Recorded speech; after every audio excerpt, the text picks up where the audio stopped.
ఒకరోజు ఒక రాజు ఒక అడవికి వెళ్ళాడు. అలా అడవికి వెళ్ళినప్పుడు సడన్గా ఒక సింహం అతని మీదకి గాండ్రించుకుంటూ వచ్చింది. అదే సమయంలో ఆ అడవిలో వేటాడడానికి మరొక యవనస్తుడు కూడా వెళ్ళాడు. రాజు మీద సింహం అమాంతంగా వచ్చి పడుతున్నప్పుడు అది చూసిన యవనస్తుడు తన దగ్గర ఉన్న తుపాకీతో సింహాన్ని కాల్చేసి రాజును కాపాడాడు. రాజు చాలా సంతోషించాడు. నా ప్రాణాన్ని కాపాడావు, నీకు ఏమిచ్చి నేను రుణం తెచ్చుకోగలను అని అంటూ, బాబు చెప్పు, నీ కోరిక ఏమిటో చెప్పు, తీరుస్తాను అని అంటే ఆ కుర్రవాడు అన్నాడు, రాజా మా ఇంటికి భోజనానికి రండి మధ్యాహ్నం అని చెప్పి అన్నాడు.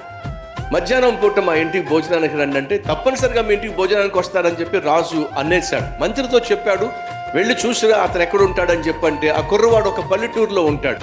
రాజు దగ్గరికి వెళ్ళి చెప్పింది ఏమిటంటే, రాజా మీ తర్వాత మీకంటూ ఒక అద్భుతమైనటువంటి వారసుడు కావాలి, మీరు ఆశపడ్డారు కానీ మీకు కొడుకులు లేరు, కానీ అద్భుతమైన అల్లుడు మాత్రం దొరికాడు మీకు. అదేంటి మంత్రి, నాకు అల్లుడు దొరకడం ఏమిటంటే, మీ ప్రాణాలు కాపాడిన వాడు సామాన్యుడు కాదు. మిమ్మల్ని భోజనానికి పిలిచిన కారణం తెలుసా? భోజనానికి పిలిచినట్లయితే రోడ్డు వేయించాల్సి వచ్చింది, బంగ్లా కట్టించాల్సి వచ్చింది, ఉద్యానవనం కూడా ఏర్పాటు చేయాల్సి వచ్చింది. ఇప్పుడు మీకు వండాలంటే వండితే రాణిగారన్నా వండాలి, లేదా మీ కూతురన్నా వండాలి. వాడు చాలా తెలివైనడండి.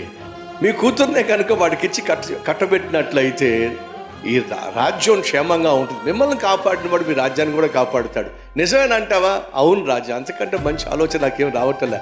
అయితే అతన్ని తీసుకొచ్చేసి అతన్నే ఇచ్చి నా కూతురునిచ్చి పెళ్లి చేస్తా. దయచేసి గమనించండి, చాలా తెలివైనవాడు ఆ కుర్రవాడు. ఏం కోరుకున్నాడు? వెండి బంగారాలను కోరుకోవాలా, వాటన్నిటికీ ఆధారమైనటువంటి రాజునే కోరుకున్నాడు. సహోదరి సహోదరులు, నువ్వు నేను కోరుకోవాల్సింది వెండి బంగారం కాదు, వీటన్నిటికీ ఆధారమైనటువంటి ప్రభువైన యేసుక్రీస్తును.